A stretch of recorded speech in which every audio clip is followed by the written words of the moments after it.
Donc, au Cameroun, comment les musulmans ou une partie de la communauté musulmane vit le jour de l'Eid? Quels sont les préparatifs?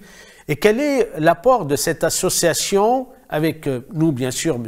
Khalid, pour bien vivre le jour de l'Eid? Monsieur Khalid, salam alaikum et Ramadan Moubarak et Eid Moubarak en plus. Wa alaikum salam wa rahmatullahi wa barakatuh, mon cher frère Sami. Ramadan Moubarak, Eid Moubarak. Shukran. Alors, là, tu nous parles d'où? T'es où exactement là?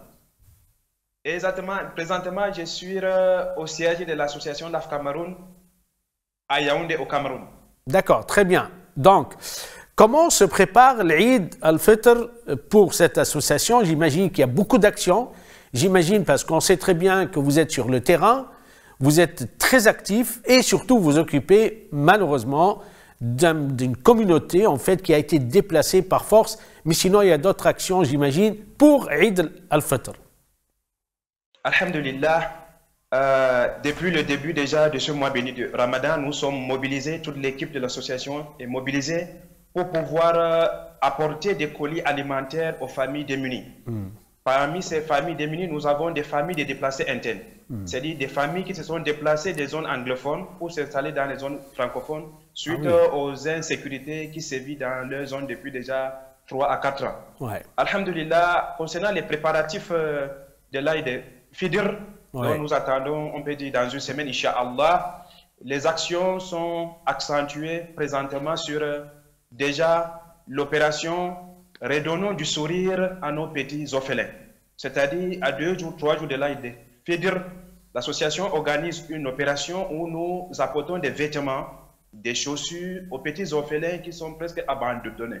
Est-ce qu'on peut avoir, pardon, Monsieur Khalid, est-ce qu'on peut avoir approximative le nombre des orphelins en fait, qui vont avoir droit quand même, en fait, à un petit cadeau qui est juste un habit, des chaussures, des petits jouets? Exactement. Pour cette année, nous avons une base de données de plus de 300 orphelins. Alhamdulillah, l'an passé, on a pu apporter des cadeaux à une centaine. Par exemple, pour cette année présentement, vu la conjoncture économique difficile, présentement, nous n'avons sous la main que présentement que 50 cadeaux à offrir à 50 orphelins. Mais sur nos bases de données, on a plus de 300. D'accord. Donc là, vous avez besoin de plus de moyens pour, en fait, venir en aide et surtout rendre le sourire, comme vous le dites très bien, à ces orphelins. Est-ce qu'on peut... Est-ce qu'on peut avoir une idée, en fait, de ces orphelins, en fait, les raisons, en fait, c'est quoi? C'est la cause de la guerre ou la famine, c'est quoi exactement? Oui, exactement. Parmi ces orphelins, nous avons ces parents qui ont trouvé la mort suite à l'insécurité qui sévit dans ces zones qui se sont déplacées. Nous avons aussi rencontré des orphelins dont les veuves nous ont fait savoir que leur époux ont trouvé, leur époux par exemple a trouvé la mort en voulant aller en Europe. Il y a de cela une semaine, ça m'a fait un peu mal, oui, de remporter. On a aussi des orphelins dont les parents sont décédés suite au Covid qui a secoué le monde. Donc c'est un peu ça, on a, bref, vraiment chacun, bref, comme on dit souvent, la mort a plusieurs causes. C'est ça. C'est la mort. Donc, si nous comprenons très bien, là, vous intervenez auprès des orphelins pour une opération de Eid al-Fitr, là, pour rendre le sourire. Il s'agit quoi, en fait, exactement? C'est quoi? C'est juste des habits ou des petits cadeaux? En fait, c'est quoi le package? C'est quoi exactement le cadeau fait de l'Eid? Oui, si on peut dire cadeau. Le cadeau, les cadeaux pour ces orphelins, ils aiment constituer des vêtements pour l'Eid, c'est-à-dire les vêtements et chaussures. Et aussi, à côté de ces vêtements, on a des petits cadeaux. Petits cadeaux comme des jouets pour eux. Et ça leur rapporte, ça leur fait un peu retrouver encore du sourire, ne serait-ce que pour ces quelques jours-là. D'accord. Donc là, en fait, comme opération, j'imagine que vous avez besoin d'aide, vous avez besoin, en fait, de toute personne, en fait, qui peut apporter de l'aide. Ça peut être sous forme, j'imagine, de Zakat al-Fitr qui est la plus importante. En fait, comment vous faites la collecte? En fait, qui sont ces donateurs? Oui, exactement. Généralement, nos frères et sœurs du côté de l'Europe, ils nous assistent, les âmes de bonne volonté, ils nous assistent, comme par exemple les 50 cadeaux dont je vous ai fait savoir, c'est juste des frères et des sœurs qui ont pu contribuer parce qu'un pack est constitué et un pack coûte 20 euros. C'est-à-dire pour habiller un orphelin jusqu'au torchu, ça coûte 20 euros. Et les cadeaux sont à partir de 5 euros. Donc c'est un peu ça. D'accord. Donc là, si j'ai bien compris, en fait, avec 25 euros, on peut rendre le sourire à un orphelin qui, pour des raisons multiples, il a perdu certainement le soutien, il n'a pas beaucoup d'appui. Donc, on répète que, en fait, 25 euros, c'est presque, voilà, c'est une somme très, en fait, symbolique, disons, hein, surtout pour beaucoup de personnes. Et là, en fait, ce que vous faites, Inch'Allah Ta'ala, c'est que vous collectez cet argent, vous achetez les habits. Les habits, vous les achetez sur place, c'est ça? Oui, les habits, nous les achetons sur place. Et quand nous, on arrive à voir les moyens un peu tôt, on essaie de prendre les mesures de ces enfants. Ouais. Et puis, on les court directement sur place. Puisque nous avons des sœurs couturières, des veuves même, qui ont appris la couture. Et ça leur permet aussi de trouver un petit job. Ah, d'accord, ok. Donc là, vous faites du recyclage. En fait, en même temps, vous faites travailler les personnes qui sont déjà sur place. C'est pour cela que la somme, elle ne va pas servir uniquement, en fait, aux vêtements et cadeaux, mais pour donner du sourire aussi, pour rendre, disons, pour favoriser un peu la dignité des personnes, des femmes qui vont coudre certainement, qui vont fabriquer, en fait, les vêtements en particulier. C'est ça? Exactement, mon cher frère. Ça permet de donner de l'emploi, ne serait-ce pour cette petite période-là, de l'emploi à ces veuves-là. Et suite à cet emploi-là, elles trouvent ne serait-ce qu'un minimum déjà pour pouvoir passer aisément l'île fidèle.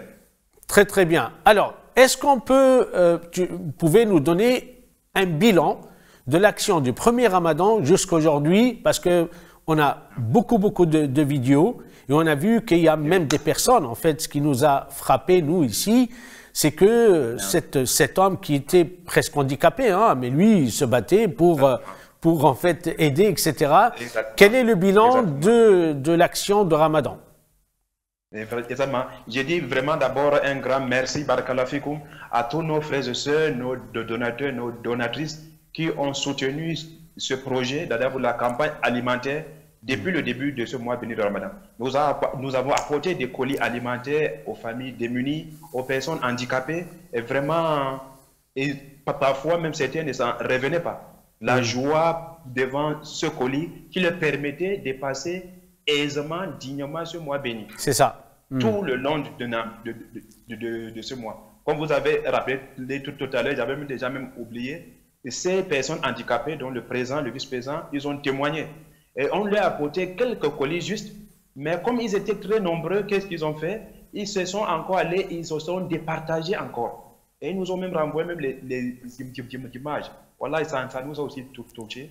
Et vraiment, on sent la solidarité entre les frères et sœurs, surtout durant ce mois. À côté aussi de ces activités aussi, mon cher frère Sami, je ne peux pas oublier, nous avons aussi fait des visites dans les casernes. On a rencontré des détenus. On a échangé pour leur apporter du soutien moral, du soutien matériel. Et ça, c'était très important. Wallahi, ça nous a touché du doigt, mon cher frère. Ça nous a donné du baume au cœur. Ils ont prêté l'oreille à ce soutien moral que nous avons apporté. Nous leur avons fait savoir que c'était une épreuve qu'ils traversaient. Bien sûr. Et que maintenant, il ne faut pas perdre espoir. L'espoir est permis. Et ça, c'est très important. Beaucoup ne s'en revenaient pas. C'était comme un message que c'était peut-être pour eux la première fois d'entendre. À côté donc de ça aussi, nous leur avons apporté quelques colis alimentaires. Et vraiment, c'était magnifique. J'ai aussi quelques images qu'on pourra aussi partager ensemble. Très bien. Monsieur Khalid, lorsque vous nous parlez des détenus, donc j'imagine c'est dans la capitale, hein, c'est ça, ou dans d'autres régions? Non, exactement. Je parle ici, nous avons fait des visites dans les casernes, pas dans la capitale. C'était dans la région de l'Ouest, la prison principale de Fouban, par exemple. D'accord. Il y a presque 500 détenus. On leur a apporté des colis alimentaires, aussi des Corans. Parce que beaucoup nous avaient sollicité qu'ils avaient besoin de Coran traduit arabe-français. Alhamdoulilah, nous avons eu quelques dizaines, on les a apportés. Mais comme ça ne suffisait pas. Donc tu sentais qu'ils ont la soif là, de la parole divine, de la parole d'Allah subhanahu wa ta'ala. À côté du colis aussi, ils ont peut-être de l'attention. Durant tout mon discours, pas même un bruit, pas même le cri d'un oiseau. Donc tu sentais qu'ils étaient intéressés.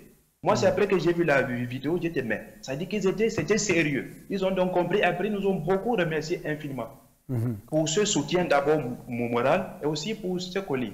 Et ça, c'est grâce à la générosité de nos frères et sœurs. De toute façon, nous avons ce devoir de venir en aide à toutes les populations là où elles se trouvent et surtout dans des régions malheureusement qui ont connu et qui connaissent encore, j'imagine, jusqu'à présent, en fait, en plus du déplacement, en plus de la peur, de l'insécurité, il y a la famine. Parce que ce sont, j'imagine, même si nous savons très bien, d'après l'année dernière, que ce sont des femmes exceptionnelles, extraordinaires, qui ne cherchent pas, en fait, à demander son dignité, parce que la dignité, c'est quelque chose de très important.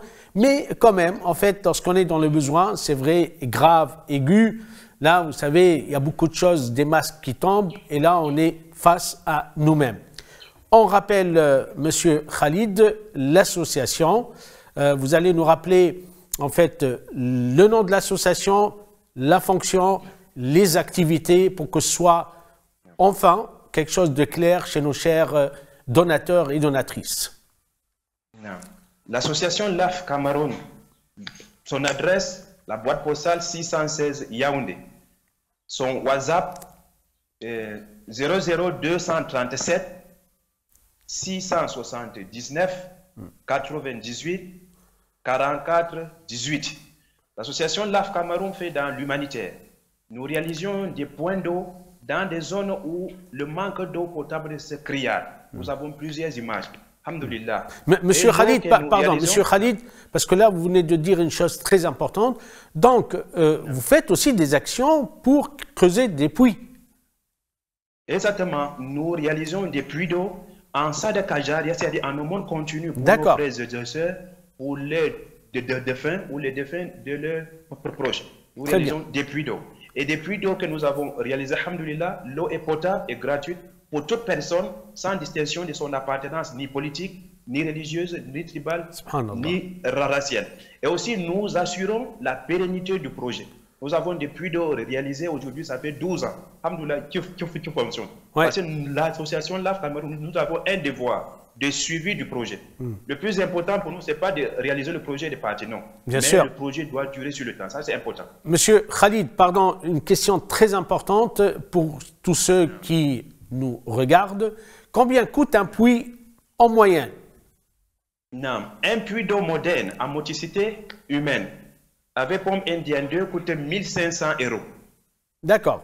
À côté de 1500 €. À côté de 1500 €, le donateur peut vouloir y fixer une plaque sur un muret. Et la plaque revient à ses frais à 20 €. D'accord, ok. Et les travaux sont réalisés en maximum 10 jours, Inch'Allah. Subhanallah. Donc là, un appel. Et le donateur, il a le suivi de ces travaux. C'est ça. Chaque 2 à 3 jours, il a les images de l'évolution des travaux, du démarrage jusqu'à l'inauguration. Très bien. Donc là, un appel à tous les donateurs, là où que vous soyez, ici en Europe, que vous soyez au Cameroun, partout, parce que les gens qui ont les moyens sont partout, pas qu'ici. Donc un appel solennel, en fait, à intervenir ou via cette association que nous allons afficher en fait les coordonnées pour venir en aide, soit pour Zakat al-Fitr, donc les petits-enfants, les orphelins en particulier, soit pour aussi des denrées alimentaires, donc des packs pour les personnes qui sont dans la famine réelle, soit pour construire un puits et creuser un puits pour permettre à ces gens de boire de l'eau potable normalement. n'hésitez pas, en fait, à prendre contact avec nous pour qu'on puisse aussi transférer, comme on l'a fait l'année dernière.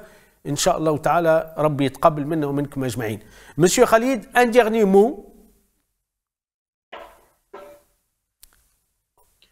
Allez-y. Alhamdulillah, nous disons, nous restons disponibles pour accompagner nos frères et sœurs à multiplier les bonnes actions, non seulement durant ces 10 derniers,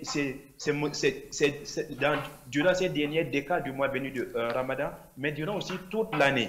Nous sommes disponibles à leur accompagner parce que nous avons des actions que nous menons tout le long de l'année, que ce soit la réalisation des puits d'eau, que ce soit assister des malades dans des hôpitaux comme nous l'avons fait, comme aussi nous l'avons évoqué, la Zakat al-Fitr qui est attendue parce que nous avons beaucoup de familles vulnérables qui ont bien été identifiées. Nous prenons du temps pour les identifier et c'est nous qui allons vers eux pour les apporter vos Zakat al-Fitr ou bien vos colis alimentaires, mes très chers frères. Barakallahu Fik, merci beaucoup. C'était avec nous M. Khalid, une association basée au Cameroun qui vient en aide à ces populations qui sont dans le besoin réel. Et bien, en fait, vous trouverez en fait à la fin de l'émission en fait les coordonnées de cette association pour toutes les personnes qui souhaiteraient aider, payer Zakat al-Fitr ou bien prendre en charge des orphelins ou bien creuser un puits. بارك الله فيكم ربي يتقبل منا ومنكم أجمعين عيدكم مبارك كريم